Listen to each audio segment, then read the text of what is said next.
एक बार की बात है, नन्ही परी अपनी जादुई छड़ी लेकर आसमान में उड़ रही थी। तभी उसकी नजर नीचे एक खूबसूरत जंगल में पड़ी, जहाँ रंग बिरंगी तितलियां और चिड़िया उड़ रही थी। नन्ही परी उन्हें देखकर बहुत खुश हो गई और उन्हें पास से देखने के लिए जंगल में गई, पर तितलियां उसे देखकर डर गई। इतनी बड़ी तितली, कहीं ये हमें खाने तो नहीं आई? दोस्तों, भागो यहाँ से। रुको, मुझसे डरने की जरूरत नहीं है, मैं तुम्हें कोई नुकसान नहीं पहुंचाऊंगी।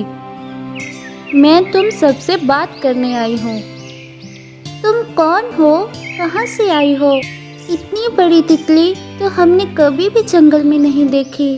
तभी नन्ही परी की नज़र जमीन पर पड़ी, एक सुंदर तितली पर पड़ी जो उड़ नहीं पा रही थी।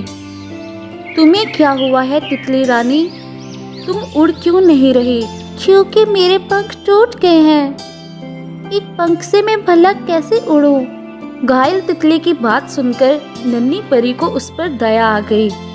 उसने तुरंत अपनी छड़ी उठाई, उससे ऐसा जादू किया कि घायल तितली के पंख एकदम ठीक हो गए और वो फिर से उड़ने लगी। सब तितलियां ये देखकर बहुत खुश हुई और नन्ही परी का शुक्रिया अदा करने लगी।